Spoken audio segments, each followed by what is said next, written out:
Okay, it's 2 o'clock. Welcome to all, and thank you for participating in this G78 webinar from Ottawa on inequality and the call for tax reform. Particular thanks to our distinguished moderator and speakers. In beginning this event, we pay respect to the Algonquin people who are the traditional guardians of this land. We honor their long-standing relationship with its territory, which remains unceded. We pay respect to all Indigenous people in this region from all nations across Canada who call Ottawa home. We pay respect to the traditional knowledge keepers, both young and old, and we honor their courageous leaders, past, present, and future. In this world, nothing is certain except death and taxes, Benjamin Franklin famously said. Billionaires may not have yet achieved immortality, but they have certainly become more agile at avoiding the tax man. Over the last decades, globalization has opened new evasion possibilities exploited by multinational corporations and wealthy individuals around the world. So said Joe Stiglitz from his preface to a recent EU report on tax evasion that was published earlier this year. Last week's elections of a second Trump administration in the US present serious setbacks for all those who are dedicated to advancing a progressive economic and social policy agenda. Apropos of today's webinar, the project of reducing glaring inequalities and reforming the world's tax systems as a means toward that end is unquestionably faced with steeper challenges than ever before. Wealthy individuals, corporations, and nation states, not only the US, wield considerable power which they will exercise to push back against the policy changes espoused by our speakers today. It is not too soon to address these challenges. In that regard, it is worth noting that important advances have been made, including recent agreement to negotiate a UN tax convention after many years of opposition, particularly by the OECD countries. Our speakers today will be introduced by our distinguished moderator after making some contextual remarks. Each will make a brief presentation leading to a wider discussion among all participants, including those who are joining us online. Okay, I'll introduce our moderator, Angela McEwen, who is the Senior Economist at CUPE National and a Policy Fellow with the Broadbent Institute. She regularly speaks and writes about economic issues from the perspective of workers. No stranger to today's topic, Angela is the co-author of Share the Wealth, How Can We Tax Canada's Super Rich and Create a Better Country for Everyone, available from Lorimer Books. I'm also proud to say that Angela is a member of the Group of 78 Board of Directors. So Angela, over to you, and thank you.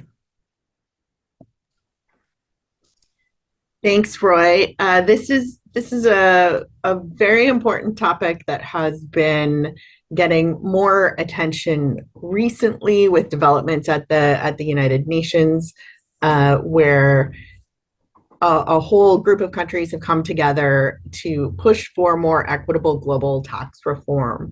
And the reason that it's gaining attention is because global income and wealth inequality has been growing over the past years. It's been well documented by a number of academics. And the problem of profit shifting, or where corporations will use tax havens to avoid paying their fair share of taxes, where high income individuals have access to a number of loopholes so that they don't pay their fair share, has left countries all over the world actually without the resources that they need to fund social and public services. So there's a huge amount of attention on how we can rectify this and how countries can come together to implement global tax reform in order to generate those revenues and make sure that those revenues go towards solving poverty and inequality globally. So We have three panelists here that are going to give us some insights into different aspects of this issue. We have Lauren from Oxfam. Lauren Ravon is the executive director of Oxfam Canada. She's a committed feminist and social justice advocate with lots of international development experience, human rights experience. Lauren will be speaking to us about rising global inequality based on the findings from Oxfam's report, Inequality, Inc. Lauren, do you want to start us off?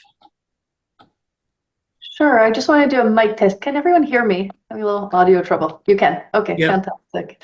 Thanks, Angela, and thanks for the invitation to be joining this conversation today. So I'm Lauren. I'm the executive director at Oxfam Canada. I'm joining you from Montreal today. So that's the traditional land of the Kanien'kehá:ka Nation, and also historically a gathering place for many First Nations people in this land.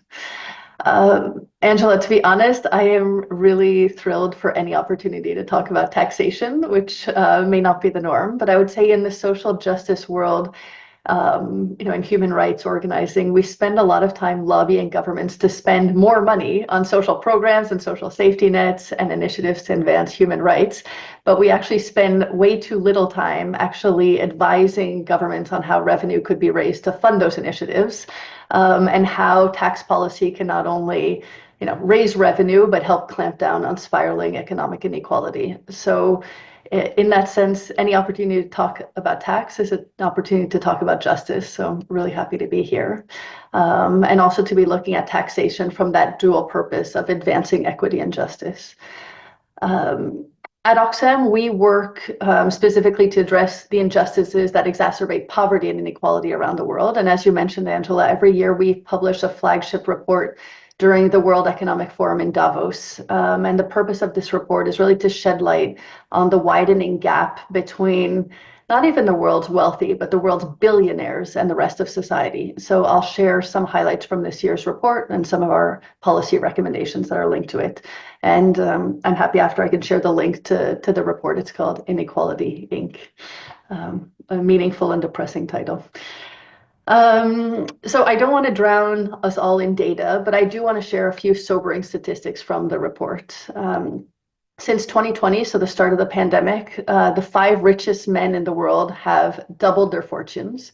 And at the same time, almost 5 billion people have either seen their economic conditions stagnate or actually become poorer. So this is a real reversal after many years of progress in the fight against poverty. So at this current rate, we're looking at taking about 230 years to end poverty, but the world could also see its first trillionaire by the time my kids are in high school. So, the crazy discrepancy between the pace of progress for the world's poorest and the pace of increased wealth concentration for the very top. Now, this concentration of wealth and power isn't just a moral issue. It's a structural one that's woven into policies and tax codes and economic systems that shape our society. And at Oxfam, we talk about the fact that we're living in what looks like a decade of division. So in 4 years since the start of this decade, we've seen a global pandemic, escalating wars, a cost of living crisis, climate breakdown. And each of those crises has compounded and widened the gulf, and not even the gulf between the rich and people living in poverty, but really between an oligarchic few and the mass majority of humanity. So we're no longer talking about the rich and the wealth. It's really this oligarchic class and the disproportionate power that it has over the world.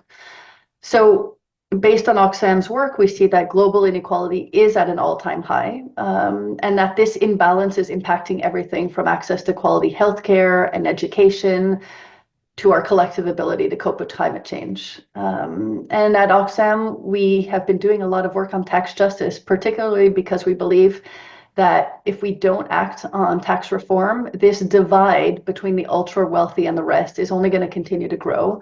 And it will undermine our democratic systems, our social systems, social cohesion, and our efforts towards ending poverty.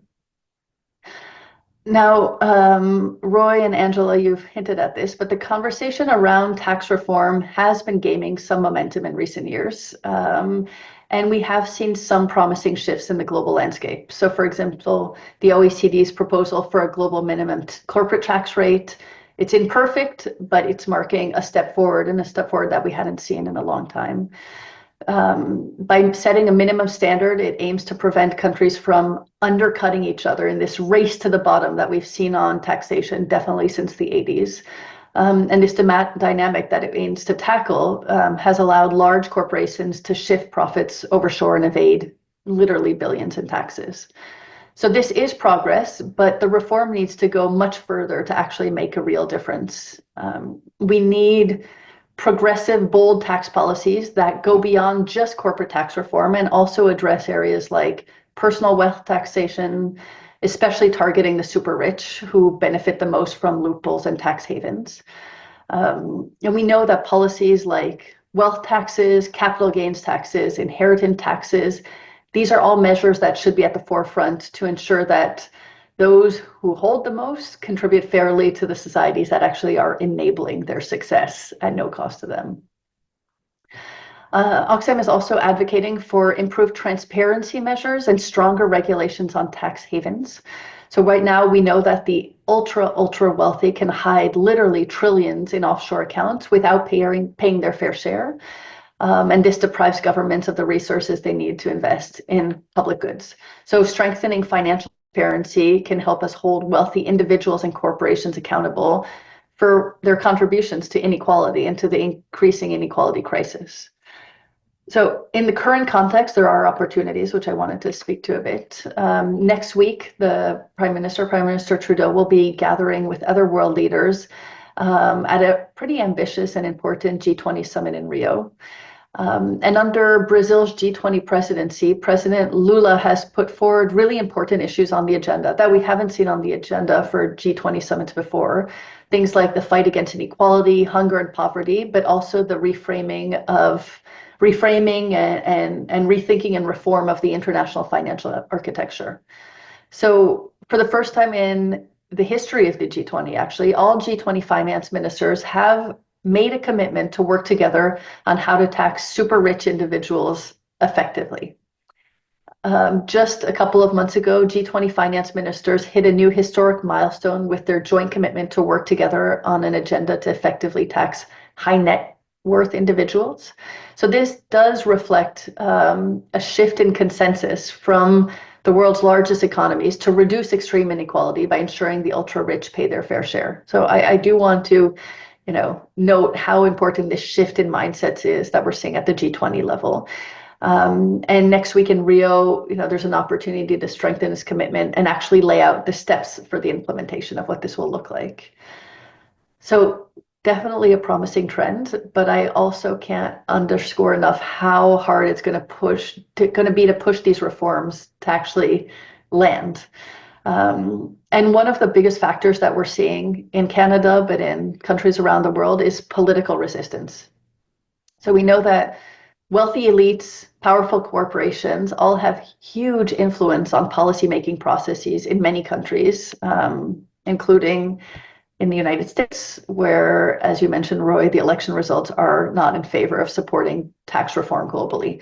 So that dynamic between political and corporate elites and that level of influence is really making it harder to push forward progressive tax reforms. And then I would say beyond political resistance, which we could speak to more about hopefully in the Q&A, we're also facing practical challenges. So things like ensuring compliance across countries and curbing loopholes that allow wealthy people to evade taxes, wealthy people and corporations. Also, the rise of digital economies has made it more complicated to track and tax corporate profits accurately. So while there's increased willingness at some levels, we're definitely seeing more challenges in actually landing this in a practical way. So challenges that we can discuss later in the conversation. Challenges, there are many, but I do want to share 3 concrete recommendations that Oxfam is putting forward to address these challenges that I think can make a real impact. So I'll quickly go through these. The first would be that we need governments to themselves adopt wealth taxes targeted at the richest 1% in their countries.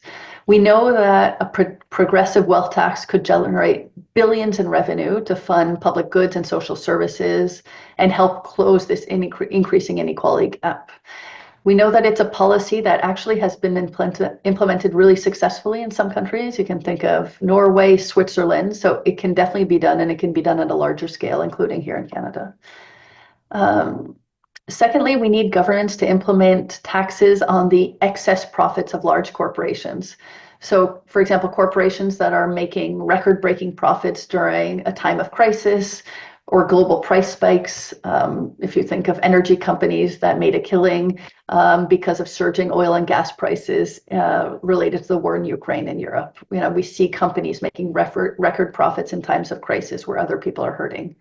In the Canadian context, during the pandemic, the federal government actually implemented a temporary super profits tax on banks and insurance companies. So those are two sectors that worked in Canada, but I mentioned the war in Ukraine. We did see European countries specifically focus on oil and gas. So it is possible to have super profit taxes on a range of sectors. And in the Canadian context, we have this precedent that we can now build on to show it is feasible. And we definitely need to tax the super profits from other sectors, oil and gas, but also you can think of the big grocery chains that are really profiting off, in particular, working class and people living in poverty, and then invest those revenues in making life actually more affordable for everyday people. And then finally, we need governments, including in Canada, to adopt and in particular enforce stricter financial transparency standards. And really the enforcement is key here. We know that a global public registry of beneficial ownership is a powerful tool in fighting tax evasion. And this would help, reveal and then track who actually owns and benefits from wealth that's parked in tax havens. So that financial transparency is really key to the global financial reform architecture. So I just want to close by saying one last thing, just to emphasize that tackling inequality and achieving tax justice requires both bold policy decisions, but also broad public support. So it's up to all of us in governments and civil society and citizens to push for reforms that make our tax system fair and more equitable. And personally, I actually think this is our greatest challenge. So to get political leaders to see that their constituents actually want progressive changes to our tax system and that they're willing to vote for politicians who promise to deliver bold tax reform. And I think this is collectively our downfall. We're not there yet. And I think that this is where civil society and people like us and people listening in, we need to build our ground game. We know that advocating for any type of policy reform or sustainable changes to our tax system, it only works if people, from everywhere, from the working class to the millionaires, actually see this as being in our collective best interest to build, a healthier, stabler, happier society. And if we don't have that groundswell of support, then politicians are not pushed to take action. And that ultimately is the only way to have sustainable change. So I'm hoping in our discussion, we can talk about how we can work to collectively change the terms of the debate around taxation so that it's no longer perceived as tax is the dirty word, but it's actually part of the solution to our collective challenges. And I don't think it's perceived as a solution these days. And this is where we need to move the needle in public opinion to shift politicians and the corporate sector to get on board with the progressive tax agenda. I'll leave it at there for now. Thank you. Thank you so much, Lauren. And that actually is an excellent segue into our next speaker.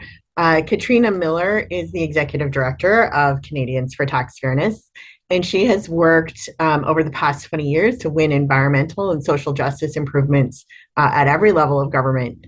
And Canadians for Tax Fairness are leaders in advocating for domestic tax reform, doing some of that public education work, that organizing, analyzing the impact of the policy changes that have come in.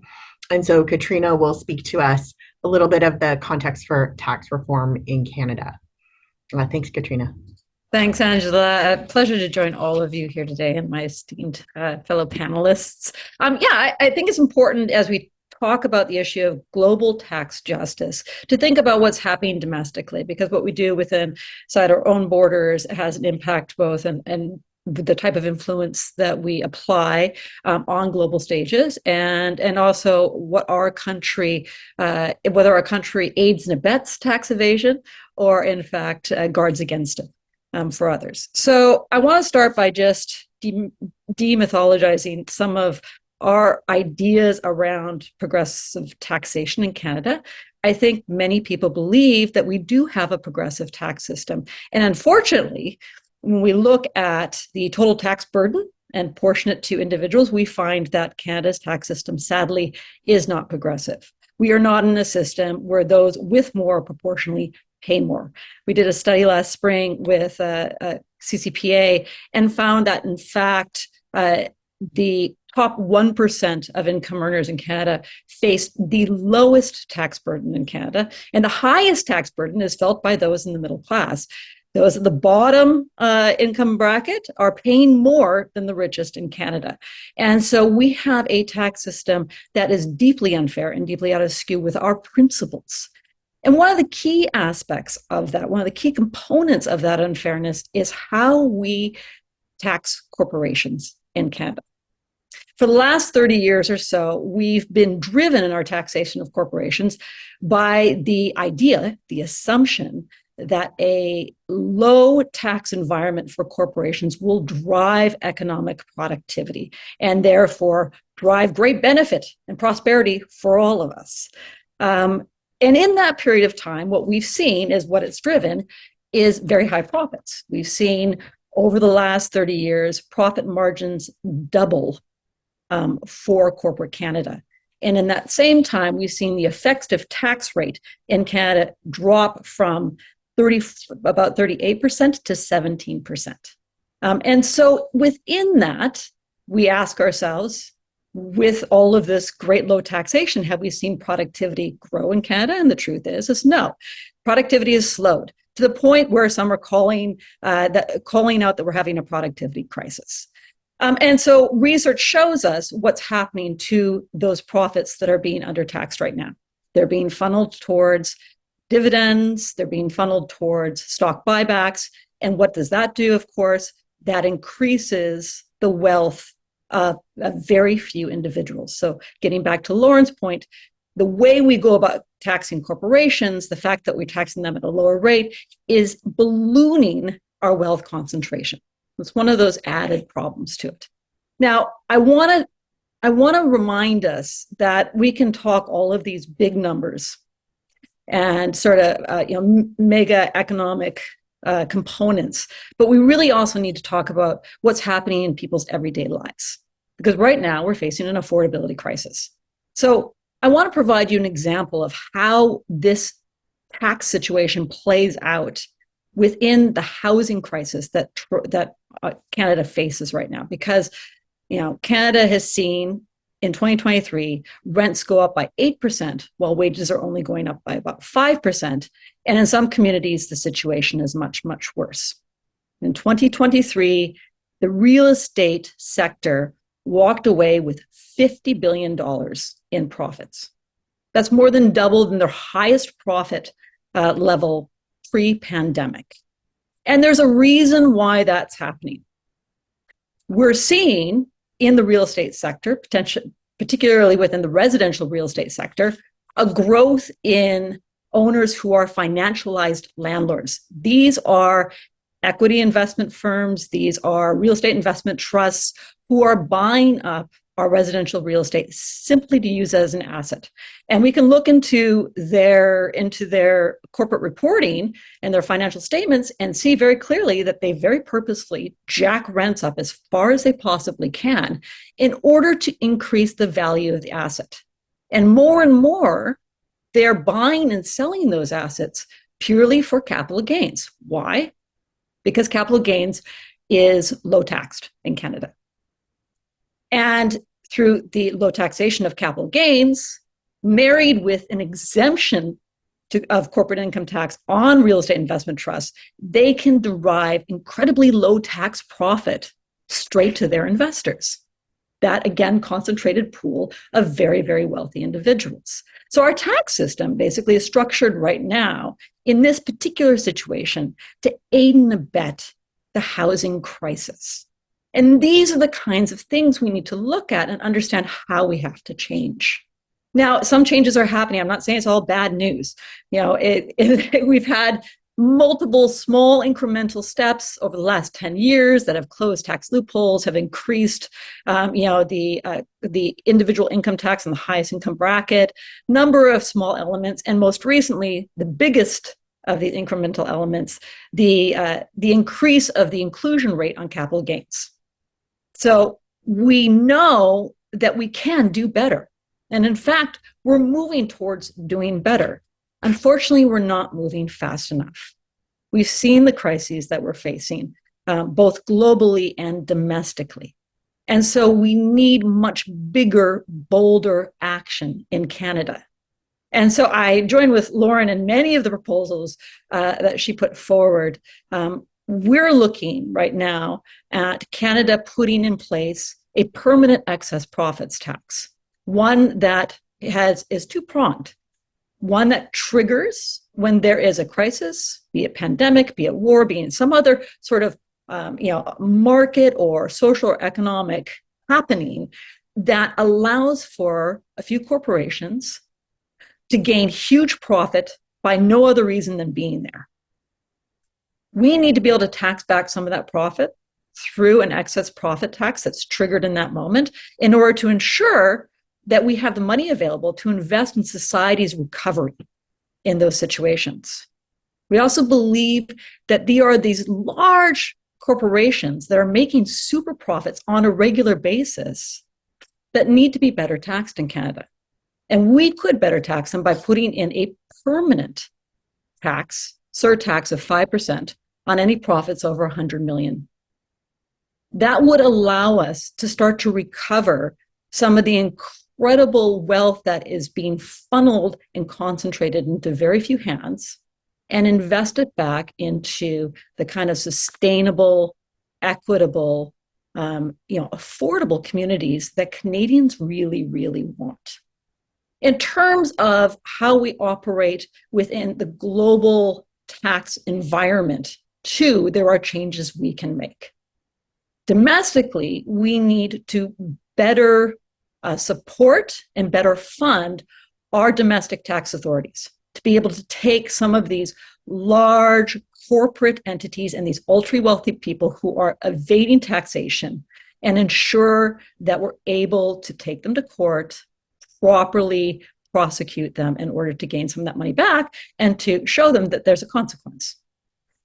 On our global negotiation stages, we need to ensure that Canada isn't standing in the way of really, really important initiatives. We've mentioned that there is an initiative at the UN to negotiate a new tax convention where all countries are on equal footing in being able to look at taxing rights, be able to shut down things like illicit financial flows between countries and tax havens, and ensure that tax revenue is properly distributed across the world in order for us to invest globally in the sort of things we need to invest in, like transitioning to a net zero carbon economy, which we need to do in an equitable and inclusive way. And we can't do that if we're not able to have these sort of global taxation rules in place. Unfortunately, right now, Canada has been standing in the way, frankly, of that UN convention. And we can discuss why that is. But in short, it's largely because Canada has been depending on the OECD process that I'm sure Toby will give us more information on. The OECD process has run its course, and we need a new process that's more inclusive. So, where do we go from here as society, as those who wish to advocate for tax justice? I have a couple of ideas on that, and I'm really basically echoing Lauren's points in this. I do think we need to talk about taxation and what it means in our daily lives. How the fact that Canada has such an unfair tax system, how that is basically aiding and abetting our affordability crisis right now. And what can happen if we decide to make our tax system more fair? The revenue that we can gain that can be redistributed into healthcare, into affordable housing, into, high quality, affordable education, the kinds of things that actually build a better and affordable society, into a green transition, et cetera. I also think we need to hold Canada to account for its actions on international stages, and say very clearly that we expect Canada to be a champion of tax justice at home, but also across the world stage. I think that's what we expect of Canada. I think that's been the values that Canadians have held for a very, very long time. And now we need to make sure that the government is in fact accountable to those values. I'll end there. Thanks so much, Katrina. Our next panelist is Toby Sanger. Toby preceded Katrina as the executive director as Canadians for Tax Fairness from 2018 to 2022. He also served on the steering committee of the Independent Commission for the Reform of International Corporate Taxation. So he's quite well versed on both corporate taxation and international issues. So Toby will speak to us today about the reform of international corporate taxation and recent developments in international taxation. Toby preceded me as the senior economist at CUPE as well. So it's nice to see you, Toby. Thanks. Great, really great to see you as well, and everybody else here. Good afternoon or good evening from where I am, which is in Bergen, Norway. Norway is actually a bit of a global leader in tax justice. Both advocating on the international stage, helping to fund tax justice organizations.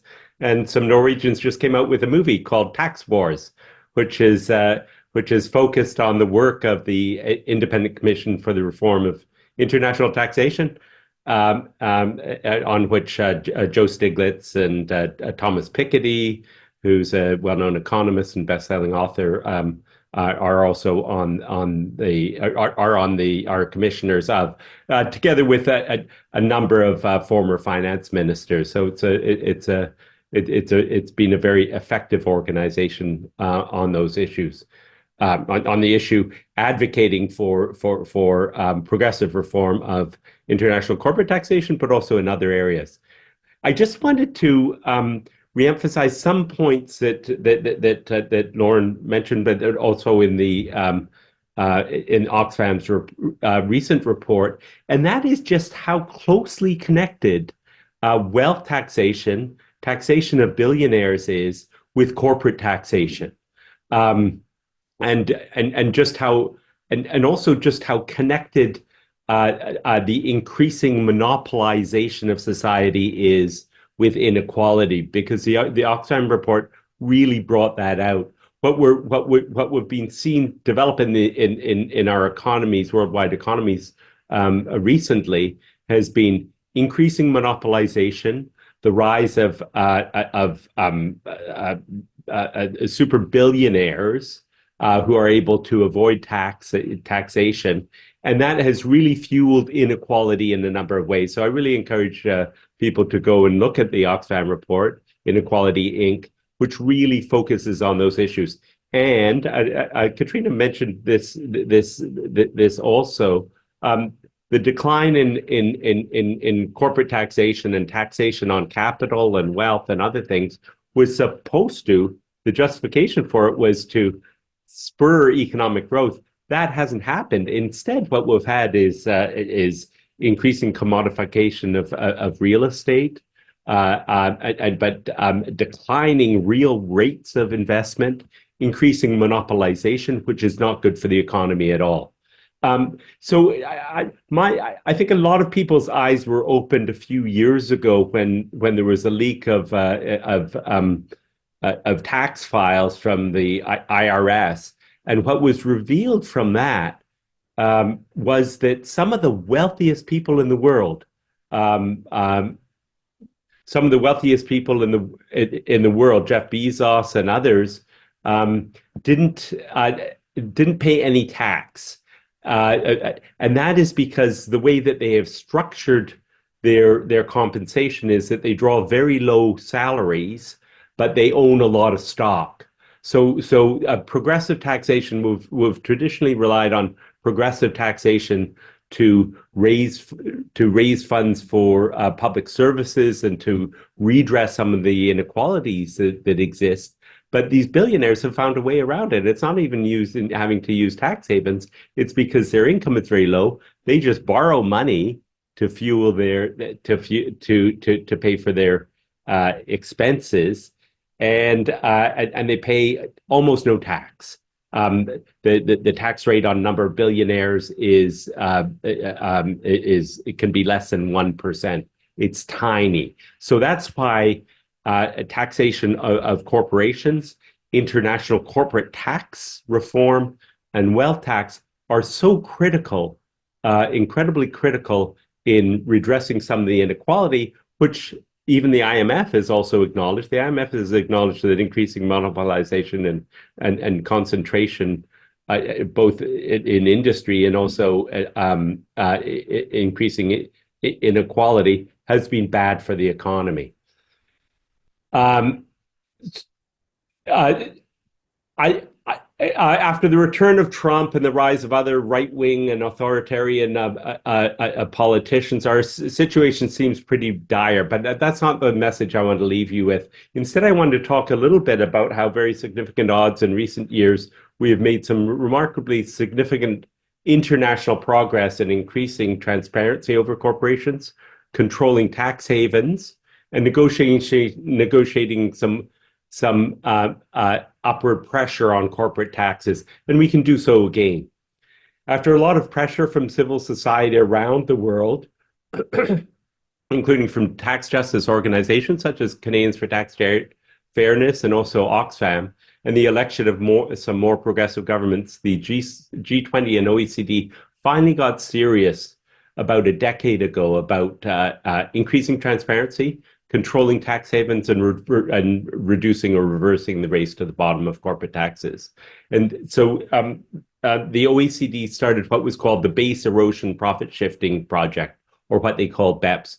A big part of the initial of the initial phase of BEPS was simply agreeing to force banks to share information about their account holders with governments, have automatic exchange of tax information, have tax information authorities share information about individuals and corporate accounts, requiring multinational corporations to report on their operations on a country-by-country basis.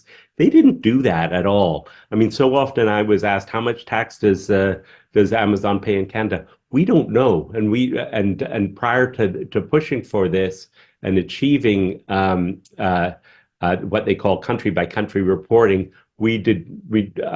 Amazon and other mega corporations weren't required to reveal this. And then also another thing is requiring corporations to reveal who their real owners are. So a big part of the first phase, and Lauren mentioned this as well, a really important thing is increasing transparency. So remarkably little had been done of this before, and secrecy about these matters was pervasive.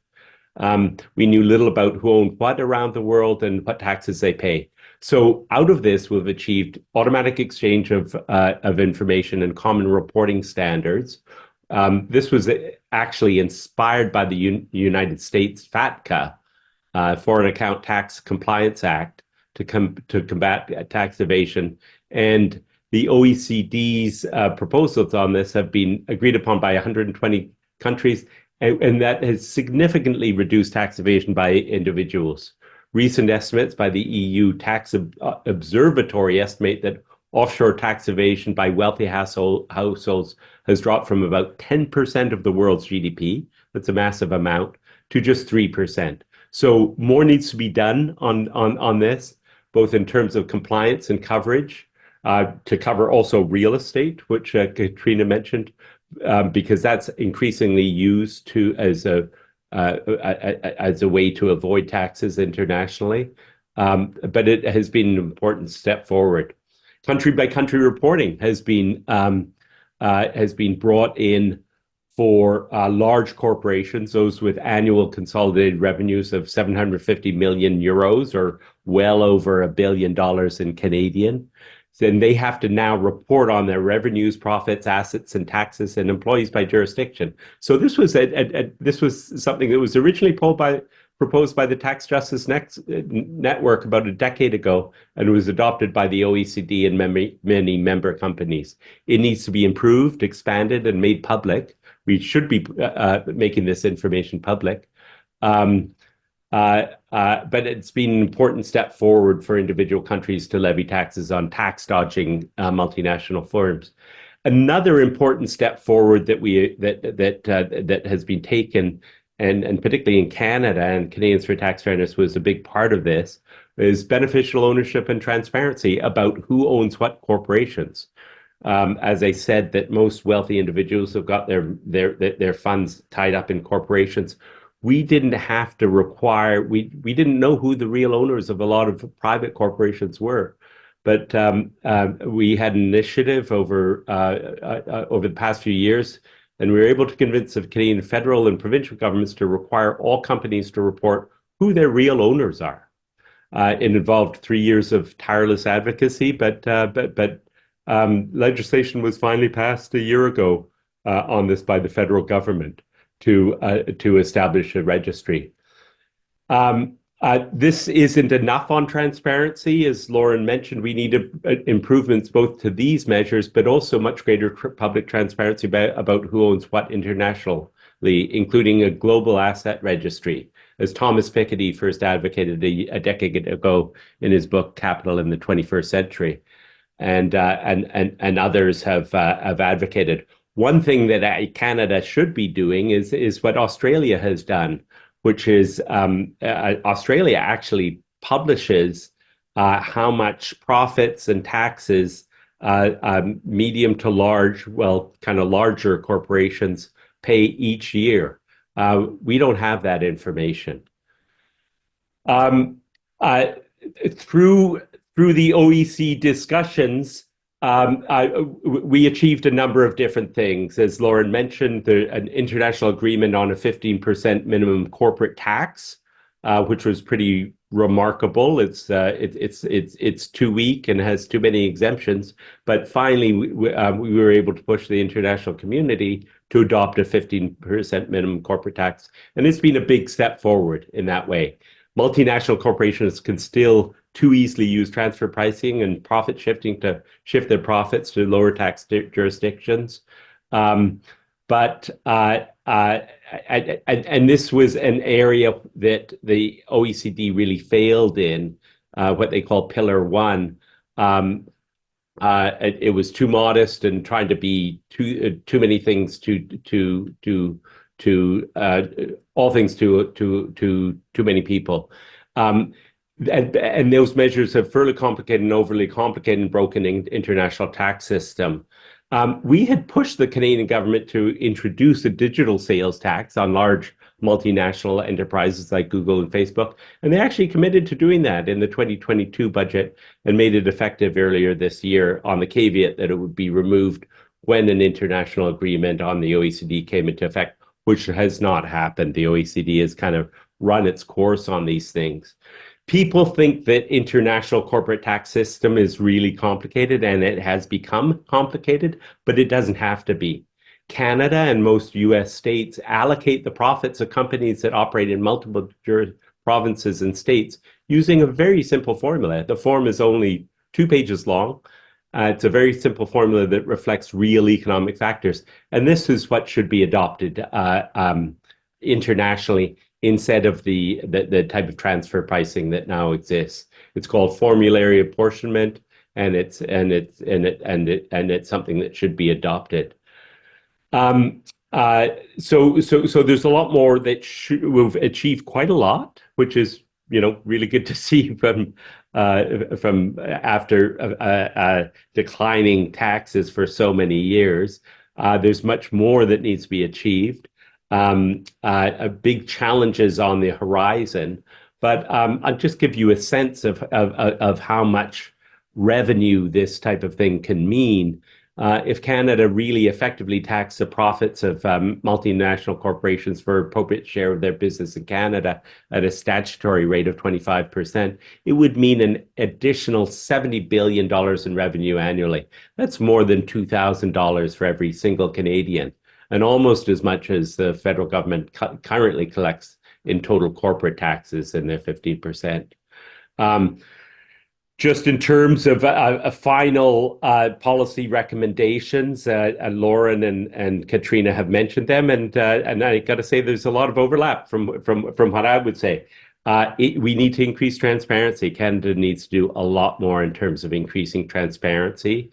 Global asset registry, making information about taxes public, like is required by the EU for country by country reporting, and that Australia also has. So improving transparency over these things and expanding them, so it's not just the massive corporations that have to do country by country reporting. We need to tax wealth and capital. Over the past few decades, there have been the totally slashed taxes on corporations, on capital, and on wealth, and to no good effect, except rising asset prices, and it's made a lot of people better off, but made life a lot tougher for younger people. And then pushing at the international level, Canada has got a system that would work well internationally. It's called formulary apportionment. It's taxing companies on their real economic substance instead of what their thousands and thousands of tax accountants, instead of them employing thousands and thousands of tax accountants whose job is just to minimize their tax load. So those are three general policy recommendations, and I'm glad we've got a lot of agreement between the three of us on this. Thanks very much. Yeah, thanks, Toby. So we have about half an hour for questions from the audience. I just kind of want to summarize, there was a lot of overlap between the three speakers. You spoke about the global trend to lower corporate taxation, and that has been really extreme recently in Canada, Katrina, from 38% to 17%. But it has been a global trend, and there's research out of the London School of Economics that shows, although, as you said, it was justified that it would improve productivity, the actual impact that we've seen from this cutting of corporate taxes has been an increase in inequality. So it's increased profits, it's increased inequality. And then as a result of governments having less money, we actually have less money to then address that inequality as well. So it's kind of a triple threat there. And you all also addressed a little bit or touched on the political resistance to this change. The reason why this has been a global trend is because there have been forces with a lot of invested interest in getting those corporate taxes cut so that they can accumulate those profits. But we kind of have to speak to the hearts and minds of people. Katrina, I really liked your suggestion around linking it to people's lives and housing, making it real for them. Because whenever I talk to people, they say, oh, well, we can't do it because they're so powerful, they'll always get around it. Or governments are so connected to the rich. Or maybe they'll leave Canada and then we won't have those businesses here and we will lose those jobs. So we have a lot of work to do overcoming those myths and building, support for a shift in how we think about taxes. There's a question here in the chat from Richard that I think is top of everybody's mind. So the Liberals have, as you all said, made some small incremental changes towards more tax fairness. The latest and biggest, I agree, Katrina, is the change on the capital gains. And there was a huge outcry about even that small change on including a little bit more at the high end. So what do we think is going to happen when we know that Pierre Poilievre likes to talk about axe the tax? That's his slogan. We're all against the carbon tax, cutting all kinds of taxes. And so when they make that a centerpiece of their next federal election, how can we respond in public discourse and public policy? The question says, without fueling political partisanship further amongst the citizenry. And I think about that as more, how do we reach across party lines to have a message that resonates with all voters, that this is actually, harmful to us rather than helping us. And Katrina, maybe I'll start with you, since this is kind of your job. Yeah, well, it's a tough one right now, and it faces a lot of challenges, and I have no quick answers on this. What I would say is that even Polyev will get up in the House and talk about the disasters of super corporations and their power and their profit. We can find clips of him saying this. And so I do think that there is a compelling message that reaches right across the political spectrum, that corporations are in fact walking away with profit in ways that do not benefit us economically, in ways that actually do hurt us socially and economically, and that we need to take some of that back so that we can democratically decide how we want that money invested in Canada. And so I think that we need to get back to that sort of values-based conversation about, hold on a second. These large corporations are benefiting from all the work we're doing and not giving back, and they need to give back. And I think that that is a message that can reach right across the political spectrum, and a message that Polyev needs to find a propositional approach to, lest he be vulnerable to being thrown in as a lapdog of, large corporate Canada. And so I think there's value there in that kind of proposition. At the same time, I think we need to continue to fight back against some of the tropes that they continue to amplify about this idea that any taxation will hurt productivity. Tax on economic rents is not going to hurt productivity because economic rents don't help productivity. That's a job of Canadians for Tax Fairness. That's a job for Oxfam, but that's a job for us all individually to do around our dinner tables, at our hockey rinks, at our faith organizations, all these places where we're having conversations with people, because people are scared right now. They're very, very fearful about what the future will bring to them. They're feeling very uncertain and in a very precarious position. And so understanding their fear and helping find the right propositions that they can believe in, I think is a really critical part of this argument. Thanks, Katrina. Yeah, and I think part of the piecing it together with the transparency and the global cooperation helps make it seem like it's possible to do. I think that's a really important piece to that proposition. Lauren, you mentioned this as well in your opening remarks. Do you want to share your thoughts on how do we popularize, how do we make it politically dangerous for people to run on a Axe the Tax platform?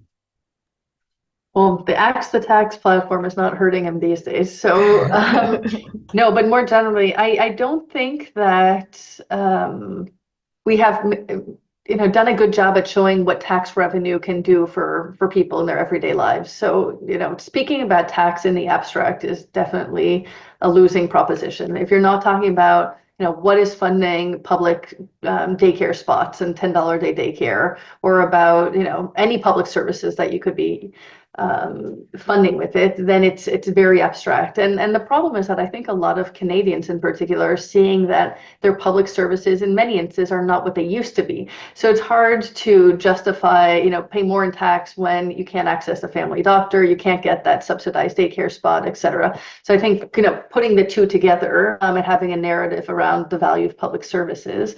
I mean, even things like we saw during the pandemic, where I do think that the government made some good moves on taxation and invested in very important measures to keep people from falling into poverty, like the CERB and others. They weren't communicated in a way where you could connect the dots between a social safety net that kept people, from becoming homeless, from losing basic income, and a taxation system. There was no connection there in the narrative. So I think there's something to be done there too. But I think there's still a perception that increases in taxes will hurt me, even if you're someone who's barely paying taxes at all, who is not the target of the tax measures. There's kind of this general sense that taxation can't be good for me, and so that's where there's public narrative. And I also think working there's a bit of a public narrative shift that's required on this one. Everyone's scared of taxation, and when you see populist governments, we've seen it in different provinces in Canada, we've seen it internationally, where governments are throwing small tax breaks to the working class, and that's seen as kind of like what you want to hold on to. That's your win, when ultimately your win is actually the government investing more in tax systems so that we can be countering the tax evasion, that we can find the wealth that's being hoarded away, investing in the high end. That's where the payoff is really the biggest for people. It's not receiving your $100 tax break right before the holidays, which I won't name specific provinces, but we've seen this happen. But the perception is that that will get you more than actually getting behind a progressive tax agenda that's over time building a system that's finding the hoarded wealth at the top. Yeah, I mean, I agree. I think it is part of the broader narrative because it is partly also trusting that government will deliver those programs. Well, that's it. So you have to have both things. But there's another thing. I think also in social organizing, we're not connecting the dots between the money that we want to be spent and the money that's raised. And, I often find myself on panels and events where we're asking the government to invest in childcare services, to invest in sexual and reproductive health and rights, to invest in global aid, humanitarian response, and we never talk about where this money is going to be coming from. So it's also, I think, on us to be having a much more kind of integrated approach to tax within social justice organizing, where we talk about it in all the other settings and not just on a tax webinar, but when we're talking about the housing crisis, when we're talking about reproductive health services in northern and remote communities. I mean, you have to build it in because that's when all of a sudden people can see the relevance. If it's only cornered off into the tax conversation, you're not really accessing very many people. Thank you, Lauren. That's great. I have another question in the Q&A here from Bob, and I'm going to give it to you, Toby. It's, how do we build support for a financial transaction tax? I remember about 10 years ago, everybody was talking about that. Are we still advocating for something like that? Yeah, there was a lot of interest in that after the Occupy Wall Street, and there has been over the years something for a financial transaction tax. I actually did some research and wrote a report for the CCPA that came out, I don't know how many years ago, at least a decade or so, on financial transaction taxes and also on financial. A financial transaction tax can be hard to achieve, but the IMF had actually made a proposal for what they called a financial activities tax, which makes a lot of sense and could raise many billions in revenue. When the GST, goods and services, and HST taxes were introduced, they left out financial services. I don't know if that was because Michael Wilson came from that industry or not, but financial services were left out of that. And they always, this was kind of common around the world. The IMF actually did, this was quite common with different value added or GST similar taxes. So if you try to, and in some ways it can be hard to tax financial services because of borrowing and lending in that way. But essentially they said that the a GST on financial services is effectively similar to the compensation and profits of the financial industry. That's their value added in the economic accounts. So you could quite easily collect a financial activities tax. When I did the calculations, if it was a 5%, it would be well over $5 billion a year. It would probably be quite a lot more. And arguably, our financial sector has become too big.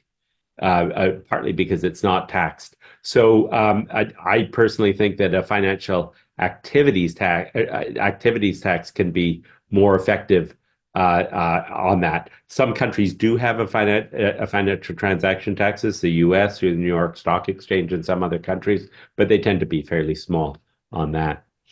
that basis. I just wanted to pick up on the previous some of the previous discussion there as well. I really do think it's important to tie taxes to to services, but it's also important to kind of show what the magnitude is. People don't know what billions are. Put the magnitude in terms of how much that is per individual Canadian. In terms of the AXA tax, unfortunately, while the carbon tax and its refund, I think, were good policy measures, the Liberals unfortunately really failed in the delivery. Most people don't know that they're getting the refund because it's all delivered as part of the tax system. What they should have done is sent out a check to people and showed other ways and use that as a communication device in that way. In terms of countering Poilievre, what I would say is we just need to focus on the 1% and the billionaires and the mega corporations because they can be vulnerable on that, and it actually is a reality right now that they. I'd hate. Poilievre might be defending cutting taxes on billionaires or on the mega corporations, but I don't think that would go over very well. So I think that's a really effective thing to which we have focused on. We need to do it some more. That's a great point. When the last budget increased the capital gains tax, we heard a lot of stories about teachers who had inherited cabins and would have to pay a lot of money when they sold them. So I think they can always kind of find someone who isn't the 1%. But I think we do have to kind of try and focus on that really deep inequality because those numbers are definitely there. I don't see any, actually, if we're looking at a global financial cooperation around taxation, who collects the taxes? Is there going to be like an international agency that helps coordinate that? There is a question in the chat that says, can the UN collect a financial activities tax? Could there be someone, or do countries do it? How does that work? Yeah. If I can interject on this, no. I mean, what has typically happened is the OECD or the UN has come to some sort of agreement, and then countries will go ahead and agreement over the terms, and then countries will collect those taxes themselves. And so often we've heard that a single country can't go on unilaterally. Well, that's totally false, right? And that something like the digital services tax is an example of Canada and some other countries going ahead and taxing those mega corporations, and it hasn't done any harm. I mean, there's certainly a lot of blowback from the United States, but we can go ahead and do that, and it actually increases pressure to bring in some sort of globally agreed upon multilateral agreement on those taxes. I think that makes a lot of sense. We've had examples where different countries have kind of taken the lead on different types of taxation, and then that helps create pressure within Canada. Whenever I suggest some kind of taxation, I'm always asked for where has it worked? Where has a wealth tax worked? And people talk about France, where they rolled it back, or countries where it maybe hasn't worked. But there are examples of where all of these types of taxes have been in place and have been effective. And the more that we can collaborate on the social partners side to share these wins and to share campaigns, I think that's really effective. There's the Public Services International is a international union movement, and they have been organizing unions around this United Nations tax policy, and we're having a conference here in December where we're trying to coordinate across international unions to think about exactly these problems and think about how to talk to our membership, because as public services, we're obviously concerned about both sides of those things. We want the revenues to provide good, stable public services, and we want a fair society. Katrina, did you have anything to add? You sort of leaned forward. I was just Yeah, wondering. I just wanted to pick up on the digital services tax that Canada came through with, and what a great moment that has been for Canada to champion its domestic tax sovereignty in the midst of the OECD Pillar One deal basically falling through. And calling it for what it was, calling it basically dead in this moment. And we've heard from partners across various countries that have said to us, please do whatever you can to keep Canada strong on that DST because it's incredibly important to them. They saw the OECD Pillar One deal as it was moving forward as being actually quite detrimental to their domestic tax policy and their ability to have good taxing rights on these digital giants. And so this is a great example of how Canada can create a domestic tax policy that provides a precedent in the world and that supports good, fair global taxation overall. We will be in a fight with the US about this. We were due for a fight no matter who ended up being president. And now that Trump is president, we just have less predictability of what that fight will actually be. But it's a fight worth having because there are bodies like the G20, like the UN, that are moving forward in really meaningful ways towards good global tax policy that will help Canada both domestically and internationally. Thanks, Katrina. There's another question in the chat talking about maybe participatory budgeting exercises would be a useful thing to do to help people understand where their taxes go or to help people think about how that works. I studied international development at St. Mary's University, and I was a huge fan of the idea of participatory budgeting. I know the CCPA has a kind of process where organizations come together and think about what our asks for are and what revenue we would have to generate to pay for those asks. And Manitoba had done it as like a more open participatory budgeting exercise. Lauren, I'm wondering if this is something that Oxfam thinks about or does ever as part of your work.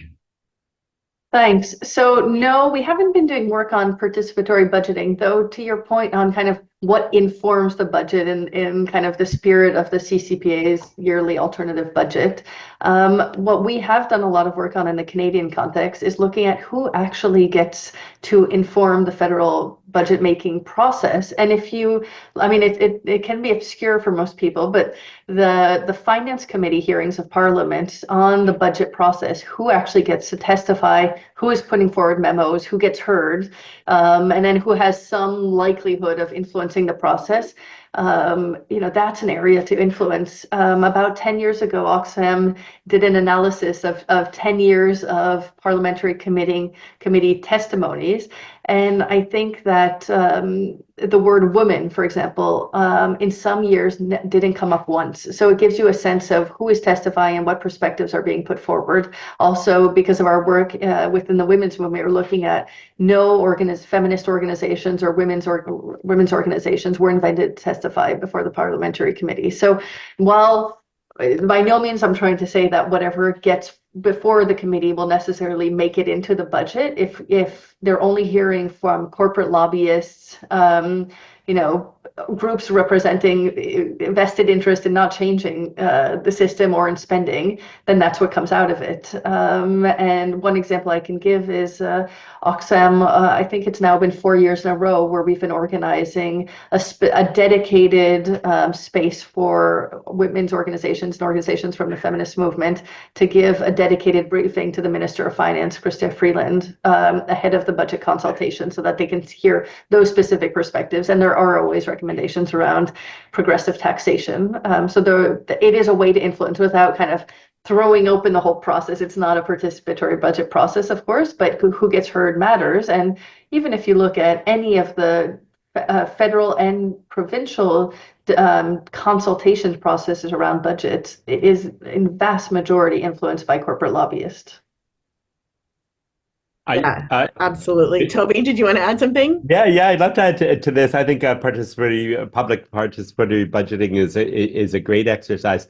But I've also worked in some departments of finance in different governments across Canada, and the way that we do budgets is crackers, frankly, because it's developed in secrecy by Department of Finance and others, and then it's tabled in Parliament, and if it's voted down, it's that's a confidence motion in the government.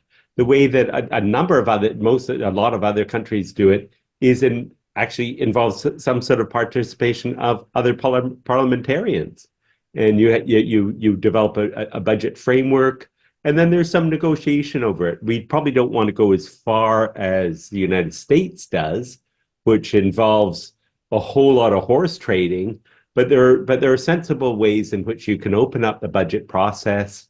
I mean, the people who develop it aren't developing something that's perfect. It really helps to have some sort of input from others as well, from the public, and also from their representatives in government. You don't need to make everyone into a confidence motion. What we have had over a number of years is these massive budget bills that are like 600-700 pages omnibus bills, and the government just stuffs everything into it if they can, and rams it through Parliament, and that is profoundly undemocratic.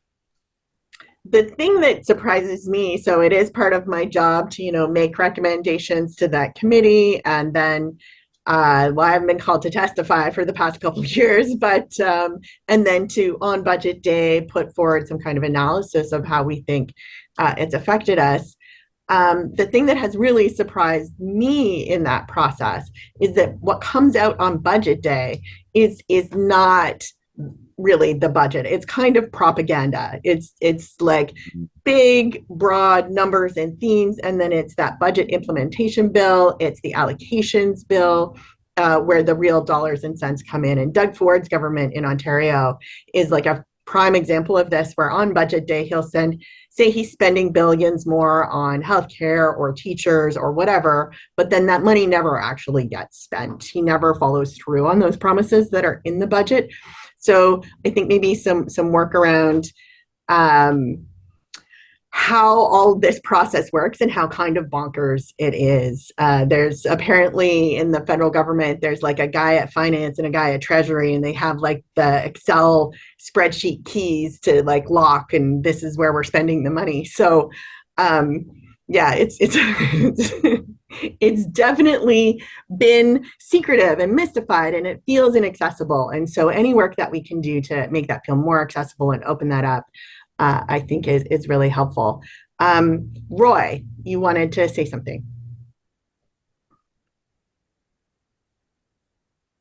Yeah, I thought Katrina was going to touch on this earlier. She mentioned it in her opening remarks. Canada was one of 8 or 9 countries that actually opposed negotiations for the UN Tax Convention. This is deplorable. Why is this happening?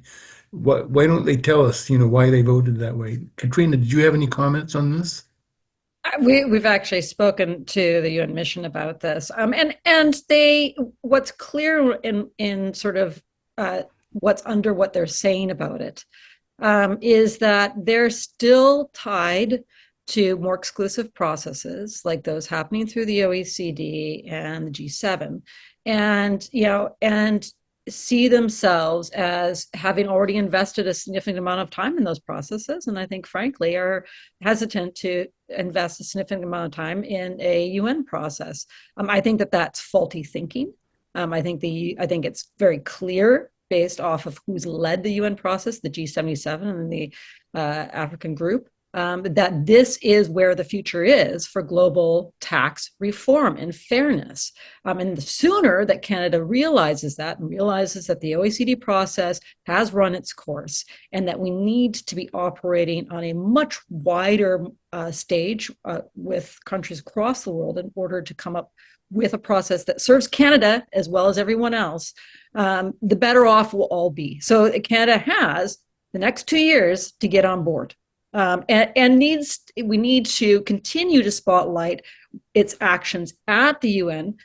Frankly, right now, the terms of reference that Canada originally voted against are going to the General Assembly in the next month or so for another vote. This is another opportunity for Canada to change its direction and start to support and engage in very productive ways in this process. So we look forward, we hope, to seeing a change of mind. Great. Well, and if people are interested, they could write letters to Bob Ray and let him know that that's how you feel. Public Services International, I think, has on their website a draft letter that people supporting this process that people could send to Bob Ray and let him know. Lauren, you looked like maybe you had something to add to that. No, I was nodding along because. Okay, yeah. Yeah, I agree. The process is being led more by the Global South at the UN instead of the OECD process, which was definitely kind of a rich country down process. So the UN has a lot more potential to be more equitable. There was a question in the chat that we didn't get to around, should there be different tax rates for richer countries than there are for countries with fewer resources?